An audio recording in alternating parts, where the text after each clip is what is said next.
I think I'm going to hand things over to Rachel and her crew. Okay, so you've had the warm up. You're the crew. Where am I taking them? Well, so you realize I think about fairy tales a lot. I think about fairy tales in Tolkien, and I am clearly very interested in the way we use them.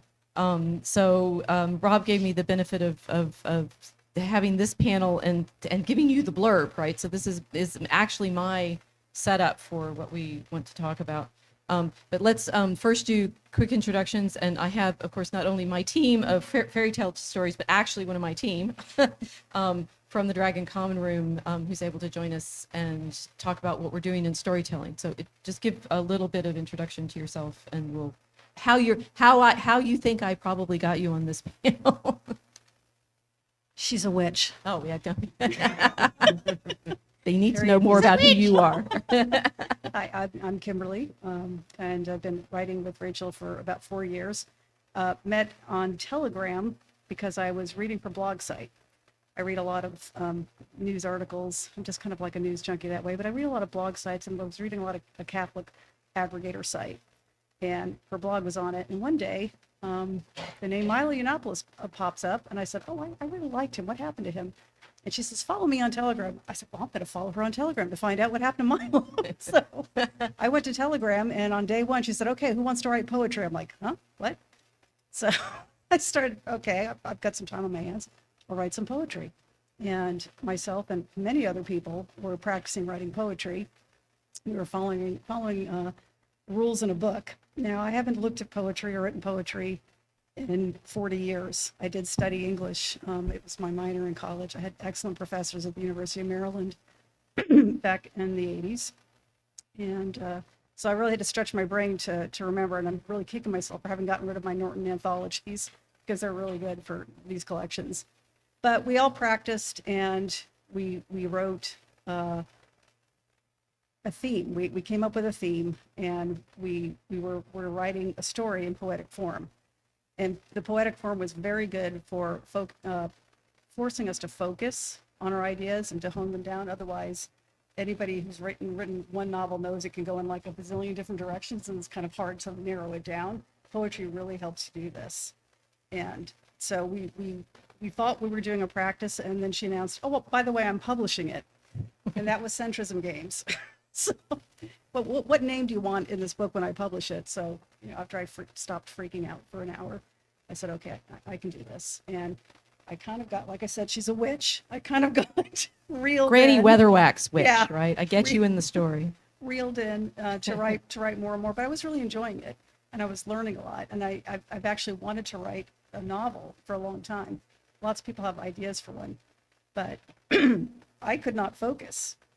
The poetry's really helped me focus. Now we've written, we wrote Centrism Games, then we wrote Aurora Borealis, which was a children's book.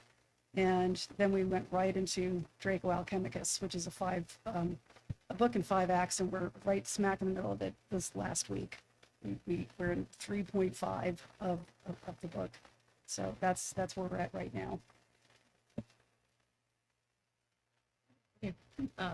Anne Margaret Lewis. I started out writing pretty much 4 properties, IPs in DC Comics and Star Wars, and now I'm writing a trilogy. And I did some Sherlock Holmes, and so now I'm doing a space fantasy trilogy. And I love using elements of when he brought up the Fisher King. That's such a wow. So yes, fantasy and fairy tales are certainly the big part of my development as a child. I couldn't get enough of them, and I love fables. So it's your turn. I'm Bill Willingham. I'm pretty fond of fables too. I don't know that it's love anymore, just because, well, What's going there on? are behind the scenes things. But yeah, to continue from the previous panel, and shame on any of you that weren't here for that, we were talking, or Rachel was talking, we were listening. It was a lectio. About poetry giving way to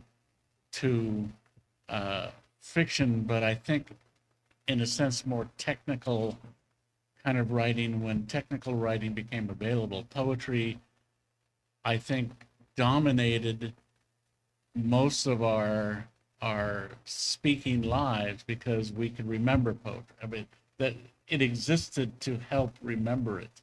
And I think one of the reasons it still speaks to us is that we're hardwired to, and by the way, this ties into fables in a second, promise.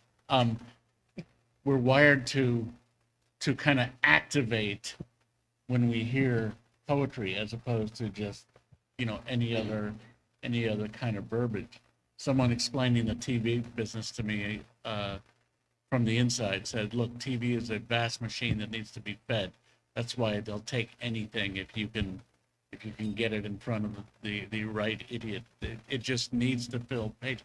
And the writing we have now that we can publish and mass produce, we need to fill more pages than poetry. Poetry is designed to be succinct, not burden us with too much extraneous stuff, and stick with us.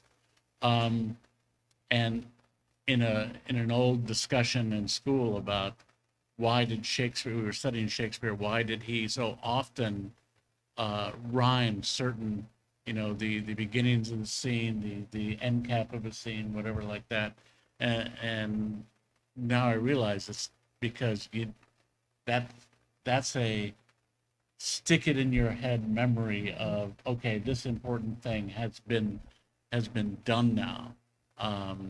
And I think we are. I think we are wiring, just because of the generations of it, are designed to sort of perk up when we encounter it.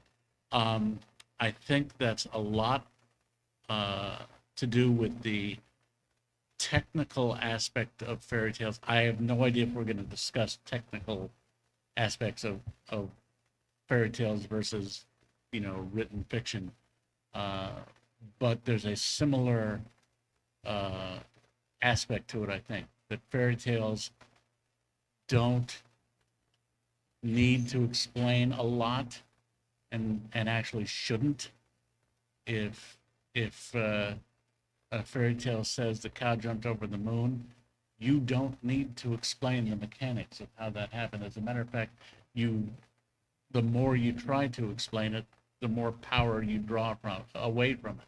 You just leach it out.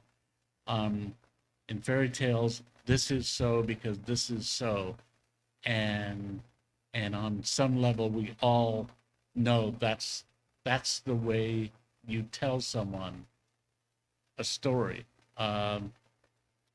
Okay, so you've jumped into the middle. Oh, okay, I'm In the sorry. middle. Go ahead. And that is where I want to go. So to get us to there, what I've been thinking. So we had titled this "Fairy Tales to Fight the Culture War." Fairy tales are a hot topic in the culture wars right now, both with, for example, Disney remakes of its own movies and its own retellings of those stories, and with very popular Kickstarters like Jonathan Pajot's project to illustrate the various fairy tales. It's interesting that Pajot has, of course, set himself directly against a lot of the current retelling of the stories, like Disney's, but also like Shrek. He often mentions Shrek as a problem. So I was hoping we could talk about why fairy tales matter, what we've used fairy tales for in our own storytelling, which I think we all definitely all have. What is so frustrating about people using them differently from how we do, right? And therefore, what I'm hoping we get to is something about sort of what are fairy tales and why are they so powerful, so that we have the reactions that we do to people using them, misusing them, right? And since Tolkien and we saw Lewis Carroll and Lewis themselves were all very interested in this problem of taking these stories that chime for us in some way. What is it appropriate, quote, to do with them, and what is it that we feel we end up in odds and the culture war with them? So I had to just to remind you of a few fairy tale problems in the culture wars. We all agree that Disney is doing bad things.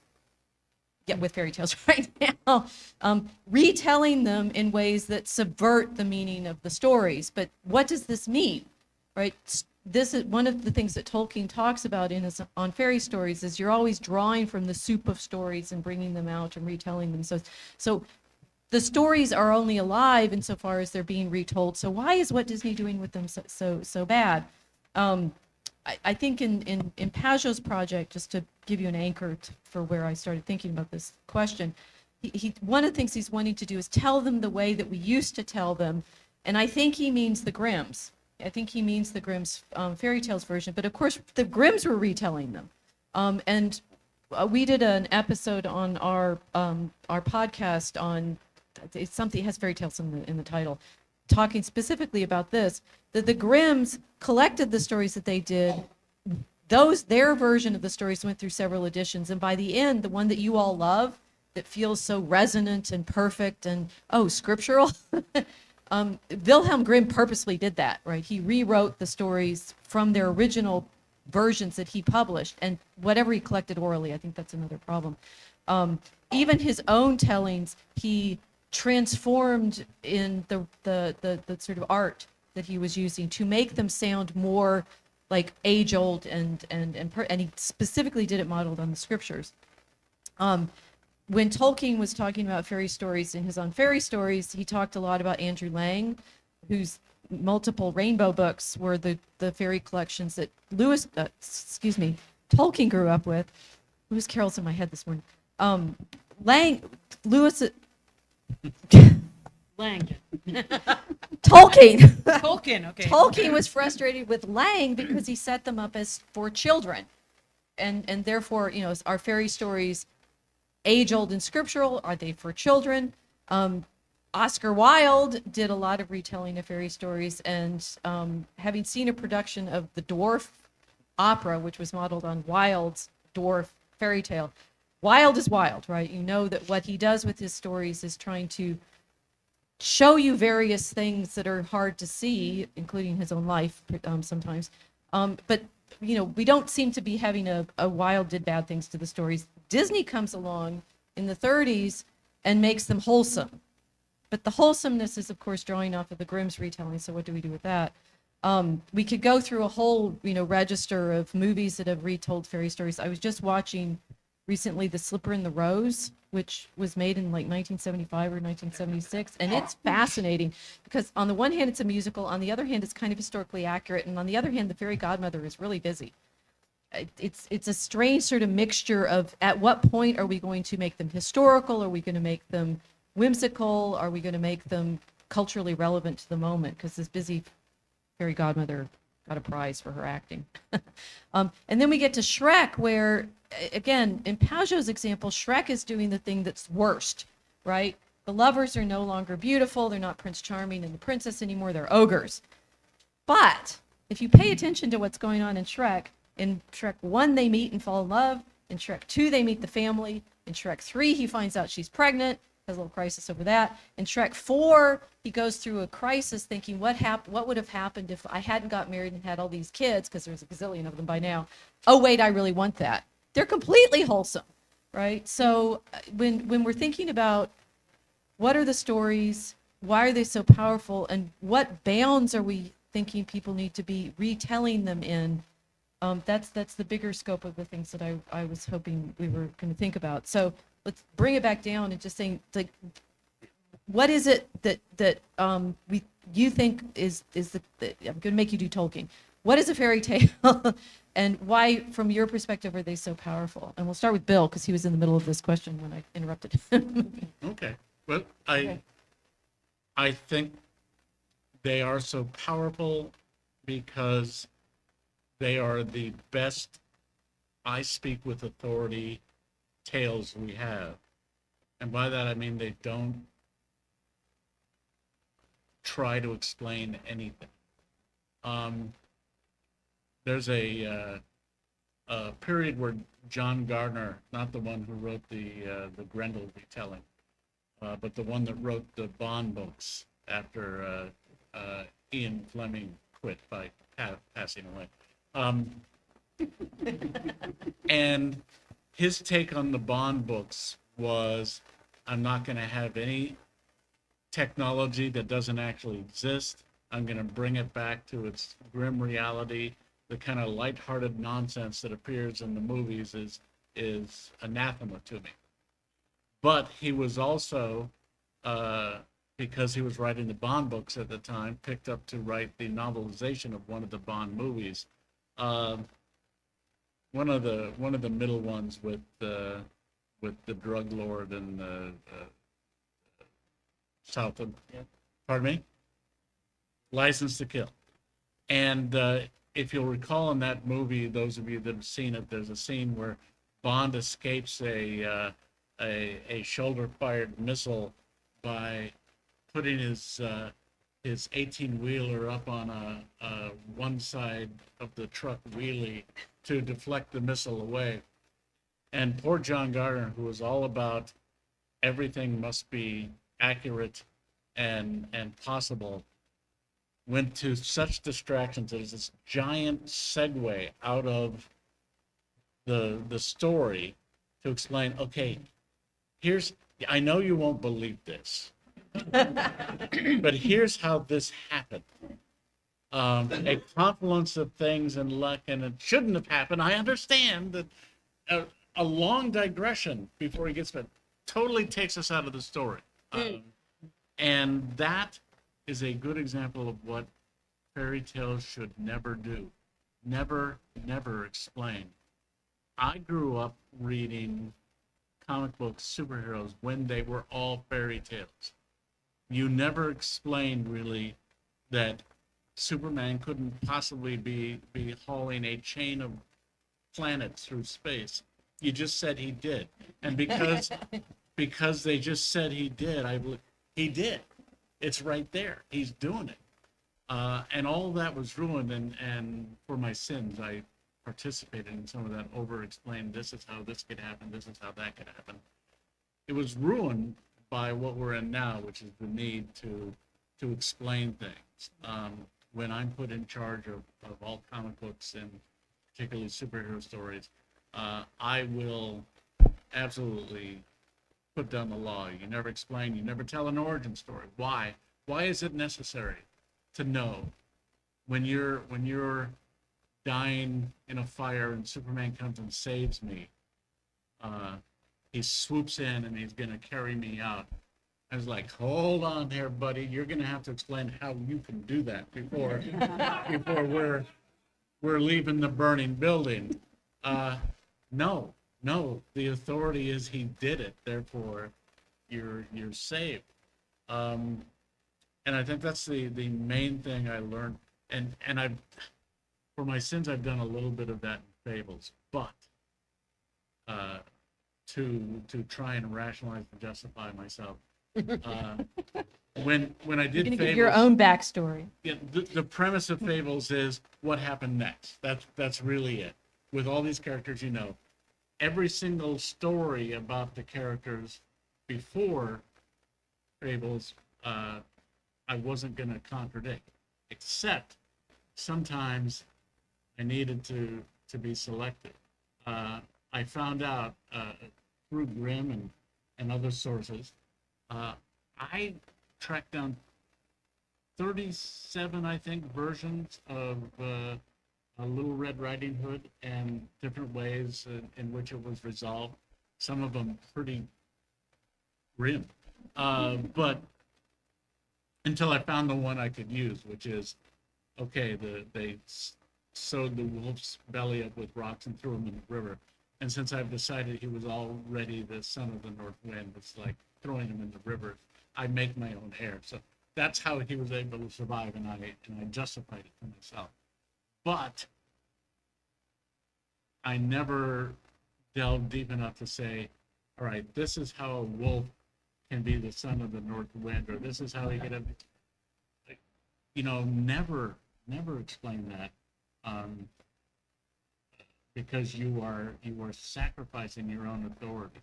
I think so much of written fiction is exactly that, is sacrificing your authority to tell the tale by trying to explain too much. And I'm going to stop there. Not forever, just forever. Can you state the core of the question one more time? Sorry, so I got it. So, fair enough. You were so fascinated. I'm like, oh, it's really cool. Yeah, Now no, I don't want to say. it's what's the essence of fairy stories for you? And if What is Bill the is saying essence of it's fairy it's stories? the thing that you, it's the once upon a time you're in it, you're not explaining, which I hadn't thought about. It's like the over explaining is the desire of fan fiction always is to put the backstory in and Yes. fill it in and Yes, it explain and is. such. And that is a very succinct description of what people are frustrated about. Yeah, I we're think. purging all of that in the new regime. Yeah. So It is the what it fairy, is. the essence of, because it could be different things, right? And what you think of when you think of fairy stories and why they're precious, possibly. The fairy stories to me are were a flight of imagination that took you someplace else, but it was still here to a certain extent. The Hansel and Gretel were in Germany, but you really didn't know that. They were just someplace where there was woods, and you knew woods. I grew up in Michigan. I know woods, and you had it. You were someplace else, but you were still something familiar, and so that the sense of imagination, the sense of something other than yourself being present in a world that is familiar was very appealing to me, and I think is the essence of fairy tale, that there is wonder that you don't see with your eyes, that that is to me the essence of a fairy story. So giving you a test, and I was listening recently to a discussion of Hansel and Gretel, and it's a long sort of backstory explanation of why the famine was there in the 30 Years' War and why it was likely that it's a criticism of the parents for abandoning their children, and what's, and this desire to not just put the backstory in the character, but the backstory in the stories, so that they're grounded back in history. You would resist this. I would resist that. Yeah, I would. Of course, I didn't understand the parents who would do something like that, because I'm number 7 of 8 children. And my parents never abandoned any of us, and there was plenty of us. We had one full bath in our house, and we had to fight for the bath. It was just like, and none of us were abandoned. So I didn't then it quite turns into understand the that. I was like, fairy what kind of parents stories. are this? Yes, so As psychologically real or not, right? But I realized I left out of my list of ways people have read fairy stories is all Bruno Bettelheim's psychologizing of them and giving us Jungian, not Jungian, Freudian readings of them. it actually, that's the particular story made me more grateful for my family. Does that make sense? I hope so. Yeah. Okay, so But anyway, but see, each we're one of them mainly did something like resisting that. desires to break into the stories and find how they work. Why? Yeah. Why Yeah. did that happen? I didn't really want to know why that happened. I just thought the parents would. What the heck was up with that? What would cause a parent to do something like that? I just didn't understand it. Made me more grateful for my family that someone else could be rejected. I didn't even think that could happen. So that was pretty innocent. One of the glib explanations for what fairy stories are good for is, and I'm going to screw up the paraphrase, but it's to teach you as metaphors for the kinds of bad things that can happen. I'm not entirely sure, because I never, as a kid, discovered any real world application for, yes, I am prepared if I see a wolf dressed as my granny. I know what to do, but that hardly ever happened. So it wasn't a what, except for so deep that, okay, the Hansel and Gretel is, people are evil. They do for expediency things that they probably shouldn't. And you, as a kid, should be clever enough to fight, because there's witches in those woods. You, when you're on your own, be clever, be smart, and survive, and not be victim. Maybe. Yeah, well, Maybe. but this is, I realized I left out Bettelheim's reading, and this is the default to a lot of this, the revision of the storytelling. It's like, why Snow White in the woods is nice because she's being taken care of by 7 little men. Wait, right? Mm-hmm. And or that her mother, the Snow White story is her stepmother is feminine beauty, being envious of her growing up beauty, and it's about female rivalry. We psychologize all of them. And the psychologizing of all of them is, in fact, what has typically been done by the more modern retelling. So you have the feminist versions. Yeah, so Hansel and Gretel's a horror story. It really is. If you yeah. if you try It's a scary story. if you try to explain it, then you're taking yourself out of the horror. You're trying to psychologize it and make it less scary. That kind of blows the reason for actually telling the story. That Jeff story did freak me out as a kid. Yeah, and it's the whole thing with the supposed to. finger bones and the woman can't see and you're sticking the chicken Yeah, bones it's, out there. it's terrifying. I mean, the underlying. I mean, fairy stories. When you hear fairy And they're gonna stories, eat her. Yeah. They're gonna eat. She's so the gonna eat modern listener or reader would hear the title fairy story and they're thinking of Tinkerbell or thinking of Disney immediately because those images are so strong in our culture. Originally, they were for all ages because children were not shielded from horror, but it is a horror story. I mean, there's a popular meme going her. around. Disney's never done. Yeah, well, Disney yeah. puts horror into all of their kids' movies. That's what's interesting. They do. I mean, there's a popular meme that was going around recently. Said, "My life is a fairy tale," right? And then it shows a woman on fire. It said, "A German fairy tale." That's so very accurate. It's true. It's Yeah. totally true. Yeah. So yeah, the fairies. You can't. So she's a very good mentor. I read Tolkien's on fairy stories, and it's about 40 pages. It's very good, very instructive. And my biggest takeaway from that is don't ever explain the magic, because that breaks the story. So, well, I do have Tolkien. If you've read, it's in Tree and Leaf, right? And Tolkien's description of fairy stories, I think, fits behind what the panel yesterday was talking about with epic fantasy. And this Yes, it does. yeah, constantly. It's like I was surprised that fairy stories didn't come up. Sorry. I did read it before. Right, no, but it's the escape, consolation, and recovery, which goes back to Chesterton's idea that it's re-enchanting the world, right? That you are. So we have all these like influences in our heads about what fairy stories are, and Chesterton is one of them. It's like this, being able to take what is ordinary in the world, flip it around. His Moorcock example is the coffee room on the sign, on the glass sign. If you see it from the back side, you suddenly realize you're in a fairy story, which is what Tolkien was very interested in, which what I was trying to show with the talk just now of when you find yourself in this impossible story. Bill, when you're saying you shouldn't explain it, that's the way I feel about theology. Usually, that you're trying to over-explain the incarnation. Exactly what was the mechanism? Exactly how could it biologically work? And it's like, it's a fairy story, or it's the mystery that somehow takes you into that reality. Mysteries are okay. What? Mysteries are okay. Right, and therefore it's the frustration that we have with the way people are reusing the stories because they're breaking the mystery, because they're overlaying them with a psychology that we disagree with, like women should pine for Prince Charming, and that's a great story. So stop making her the girl boss, which is the simple version of what I think most people are saying when they say they're frustrated with the modern retellings. That's why Shrek is actually romance. It's great. They're green, but who cares, right? They meet, they get married, they have families, and he doesn't regret it after he has a test, right? And so I have this angst, anxiety, if what we're seeing in the desire to subvert the stories is to subvert the mystery, and therefore the sort of reverence and joy that people like Chesterton and Tolkien were bringing. Well, for example, what do we do with someone like Pratchett, who in things like Witches Abroad has the whole point that the problem is the stories are in control and the witches are going to come break them, right? They're going to free Little Red Riding Hood from her, both the wolf spell and the wood chopper, and the wood chopper doesn't have to kill the wolf because the wolf has actually been, spoiler alert, bespelled by her sister, who is trying to make all the stories come true. One of my 347 older sisters, Barbara, was once a member of a church, briefly a member of a church.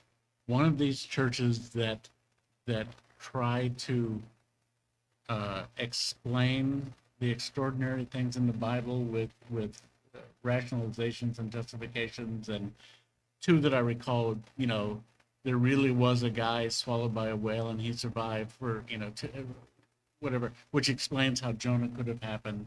And there are times when the Red Sea pulls back from its Right. banks and they could have made the crossing then, which means it could have happened. And even as a kid, and then yes, I was a smart ass kid then too. Was asked, well, then why is church needed here? Why where's God in this? Because he wasn't needed in any of those situations. So Right. why are you wasting your time there? And I was not articulate enough to put it in a, you know, a better way. But it's like, then what you're arguing for is that this time you're spending in this place is not necessary for any reason whatsoever. Instead, if I recall the Acts of the Apostles, they were given directions: go to the town, preach the gospel. If they will not hear it, leave, shake the dust off your shoes. There was never the passage of, well, maybe try explain it a little better. No.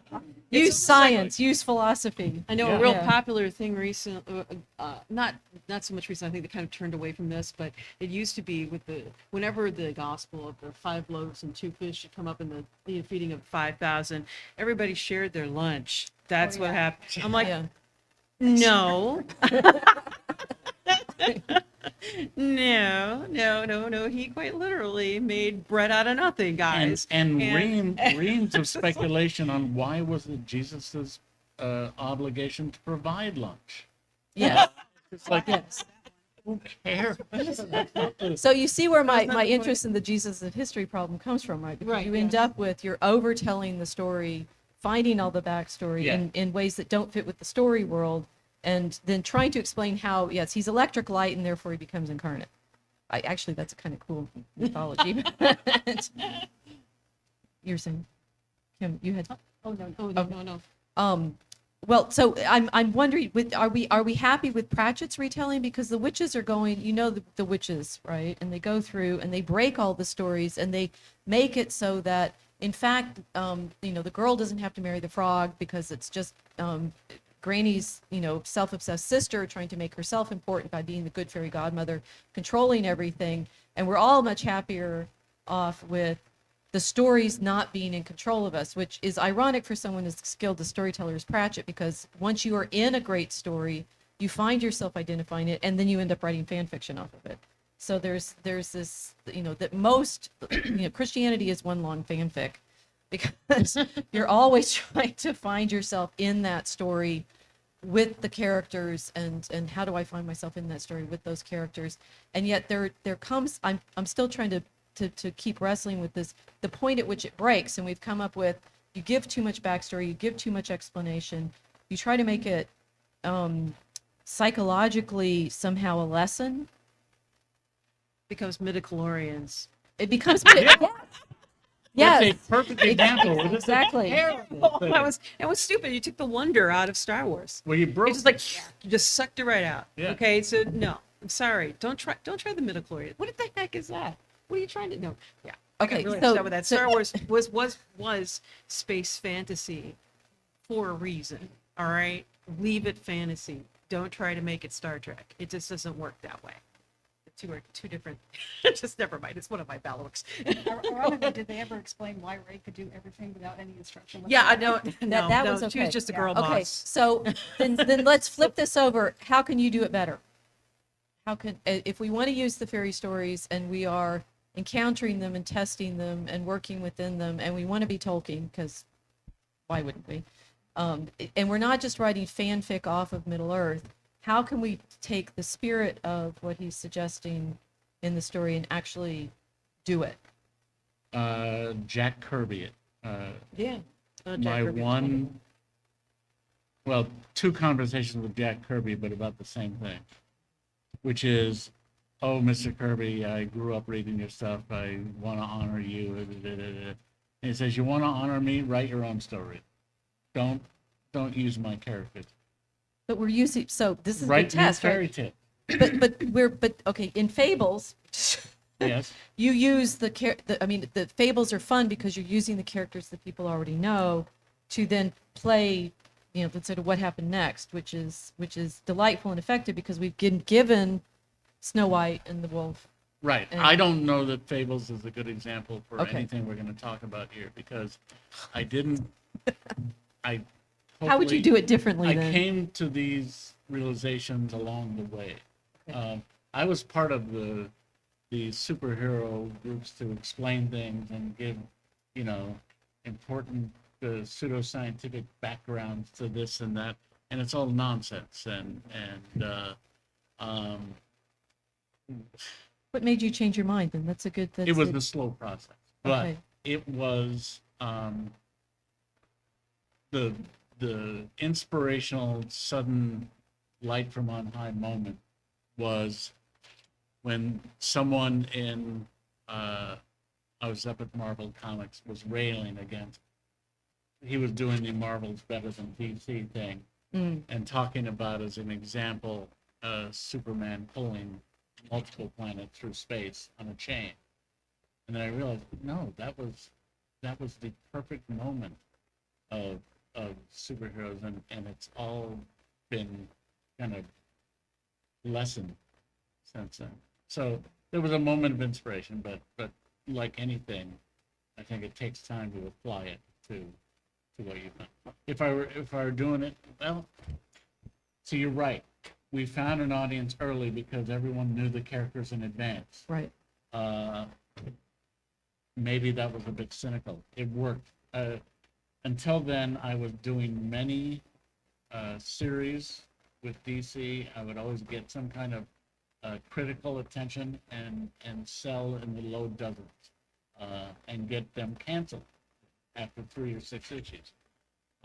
Fables was the first one that went on and had legs, and I think probably because the reader engagement, the on-ramp was easy for him. But, you know, the sins that flowed from that, well, So this is a good example because I think one of our frustrations, certainly in the Dragon Comedy Room in our writing conversations, you see someone else using the characters and say, well, that they did it the easy way, right? That they, like you said, the on ramp was already there because they're taking characters, Sherlock Holmes, for example, that people already care about, and then either you do it in a way that they like what you did with the character, or they do it in a way that you dislike what you do. But it's like, that was mine, which is also Gollum, right? The problem of getting possessive over the characters, which we say, I can write this better than you can. You're not allowed to write that. And I frankly think a lot of the fight in the culture war is on that mode. We all care about the characters. Disney is perfectly within its rights to retell the story however it wants, right? Because that's the point. Yes. But the frustration is our investment in the characters to start with, which is, of course, the on-ramp. It's like we're sort of, we want to be in this story world and telling the stories and sharing the moment of being in that story, and then they break the character for us and we're mad at them. Have you gone pushback on Sherlock? No, no, actually, most people seem to think that what I did was okay. And I'm glad of that. I think the second book I did didn't do as well because and actually I wrote the two books at the same time. The first one was more in the vein of this is what you'd read in the Strand magazine. Okay, I took 3 untold tales and I told the tales book. The second one happened in the middle of the first. So I was writing along and I had this idea, so I had to write it. And so I wrote 100,000 words and then came back and finished the first one. The second one is more Dr. Watson talking about his own life. And it is still in short story form. It's a novel story, so you have short stories building on each other to create an overall narrative. And it is much more of it is kind of a mystery in that you're trying to figure out who is the second woman that Watson married. What is her real intent? Because Holmes is suspicious of her. And it's really told through Watson's point of view. So he goes like, what is the deal? Why does he hate my wife? What's going on here? But, and so it was more, I was talking about what is the nature of love through those characters. That's really what I wanted to do. I wasn't trying to explain anything. Well, no, but But I was trying to getting to the character engagement and But saying, again, these but are I our got pushback. characters, they belong to us, we get to tell the stories with them, versus the characters are out there, and Lily might be trying to use the wolf and Red Riding Hood to do something that her sister doesn't like, and so her sister comes in and breaks it. The only pushback I don't I think got- Granny Weatherwax is necessarily the heroine in this moment. The only right? pushback I got for Sherlock Holmes at all was that I showed the Pope and I showed him in a positive light. and that's not lying. I had some people said I hate this book because the Pope is in it. I mean, so Your reflection. But anyway, go I ahead, think we're continue. starting to get enough questions. so that we no, can it start was not so taking much fairy questions. tale. Oh, I was just, What do we do? It's like to a certain extent, you can talk about what we've done in trying to write our own fairy story. But well, we take inspiration from everywhere, and I think when people explore the same characters people already know, it's really an expression of love for Sherlock Holmes. It's an expression of love for the original fairy tales. Correct. People they want more of it, right? And the original authors have long since died. We did a stream on the Janus manuscript where somebody took the Genesis story and filled in the blanks, and it was fantastic. It was really interesting. And sure, why wouldn't you want to? There's a whole lot of things that are unsaid there. You're like, what were these people thinking? I think I'll write a poem about that. And this is 1,000 years old, and it sounds like it was written last week. It just sounds modern, because it's the same impulse that all the authors here have. We've all been influenced by somebody else that made us want to write something similar or in that vein. So. that's all I So, can say. so then is expanding on something as evil as trying to explain it? Or are they two different critters? Different. They're that different. it's tricky, right? Because we like the expansion. I want more of this character. It's the fan fiction, right? I want more of this character. I want to have more of the experience. I think the Disney ones, it's like all the little girls who buy the dresses in the shops want to be the princesses, right? And so I think some of the cultural response to that is, well, what are you wanting my daughter to be? What are you wanting? What if she buys that Snow White dress? What kind of story are you putting my child in? Which then gets us possessive and anxious. We're But very possessive over everyone's imagination, and we should. that's interesting. Yeah. And that's it's breaking the story. You're screwing around with the magic, trying to explain. Well, why do you want to wear that dress? And I don't want to let you wear that dress. I do know women like this. My You don't- daughter's not allowed to wear pink. The one Disney, we were talking about what bothers us about Disney ones, and I personally, I didn't mind most of them, especially in the original version. I know that they were sanitized, okay? They were kind of based on brand the originals, but you didn't have in Cinderella the sisters getting their feet cut off.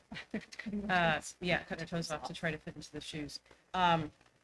But with I thought Kenneth Branagh, when he directed the very first adaptation to live action was the Cinderella, and I think when Branagh directed that, he actually had a lot of love for that original story.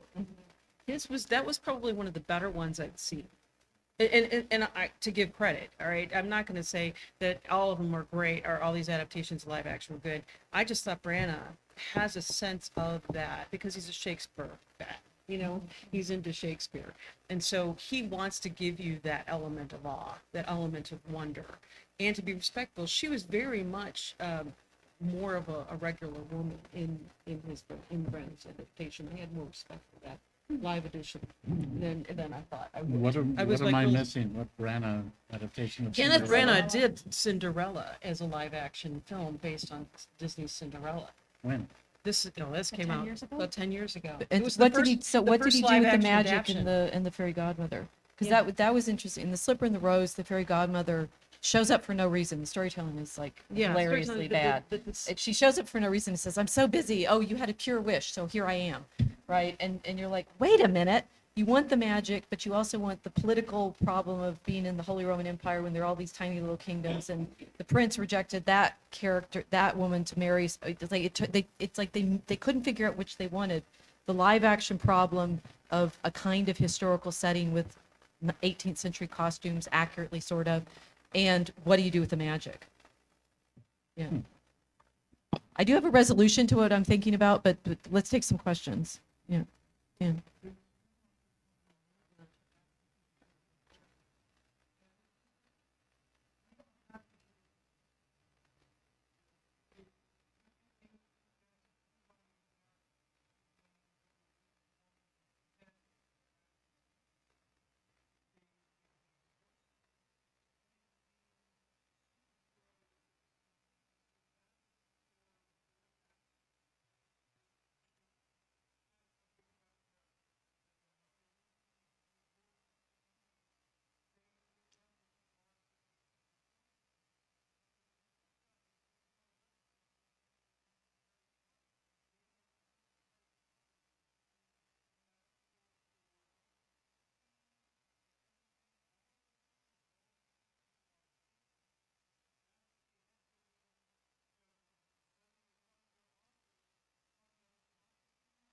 Right.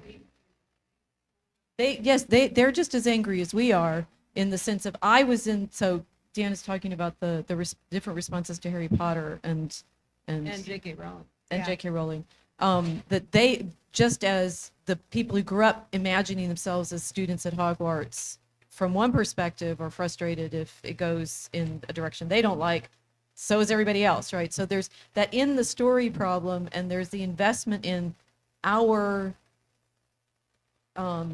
feeling of belonging, obviously, to the story that people are frustrated with. I can see them being very, people in that community very, very attached to the idea of magic, that you can transform something. And transform themselves. Right. And so that, I think That's what- getting closer to my resolution to this question. Rob?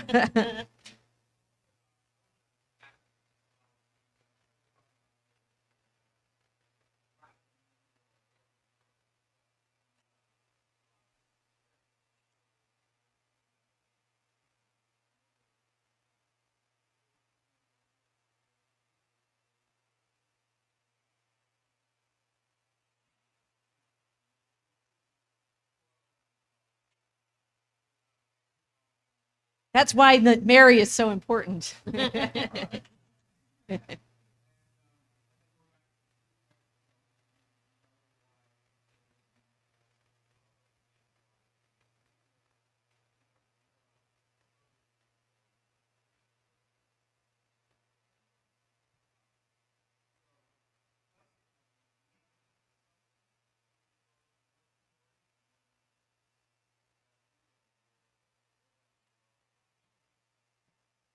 Okay, so the question is about backstories and when is it appropriate to go for it, and when is it break the story? I would liken it to drinking. Most people can drink socially and be just fine. But if you're a drunk, you need to lay off. You you need to go cold turkey. No more origin stories for you, and no more, that type of thing. And it's funny, but I'm a little bit serious. I think, a little can be handled by most, but not everyone. I'm under the thought that as long as it encourages the wonder and mystery of what it is the story is about, it's okay. Like when I brought up midichlorians, that killed the wonder, that killed the mystery. So what you want to do is encourage the wonder and mystery of it. And if you give it just enough that there's wonder and mystery still there, and that it encourages what is the whole overarching story of that has that imaginative nature to it, where it's still, it's nebulous, it's wonderful. Yeah. And there's, so that is kind of what I would say would be enough. Yeah. With Superman, his origin story is it's wondrous, and so it encourages the wonder of that character. That makes sense. Yeah, tell where, not so much of the how, or very light on the how. Yeah. How is sprinkled on top of the confection, lightly. Jeff?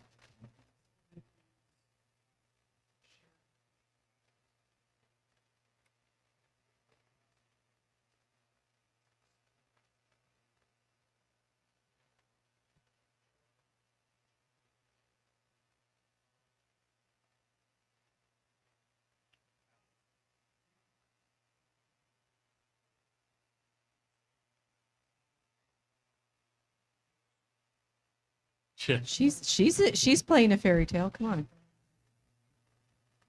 She, So he's asking about whether there's a culture. The Grimms were writing in a period when Germany didn't exist, right? They're collecting their stories. They're mainly from Hesse, and they're rewriting them. They are in the great 19th century invention of nationalism before the nation. And a good deal of the stories that we look to as models for our storytelling, like Beowulf or Song of Roland or the Kalevala, the 19th century is big on picking the story that counts as us, right? So there's a kind of chicken and egg problem in your question, which is maybe we don't have a story that we all identify by. Well, neither did they. which is what's going on in The Slipper and the Rose and the retelling of Cinderella. It's more sensitive to the fact that the reason, for example, in the Grimm stories, you have all of these little kingdoms with, a king and a princess and the need for marriage and such like that's the Holy Roman Empire's politics for centuries, which is no central authority that they actually all recognize, constant warring states and lack of cohesion. So I'm seeing Rob walk towards me, and therefore I will tell you what the doll means. That Tolkien talks about the fairy stories as having the consolation of the happy ending, right? And he's saying that the moment that you're in a fairy story is this moment of eucastrophe, of joy, so that it's not denying the sorrow and the failure and the difficulties which came up in the epic fantasy discussion, but that final glimpse in the midst of the sorrow of the joy outside, right? And as he says, it does not deny the existence of discatastrophe, of sorrow and failure. The possibility of these is necessary to the joy of deliverance. It denies, in the face of much evidence, the fairy story denies, in the face of much evidence, if you will, universal final defeat. And insofar is evangelium, giving a fleeting glimpse of joy beyond the walls of the world, poignant as grief. For Tolkien, of course, the great fairy story was the gospel, because it has that turn and that moment of pointing outside of our world.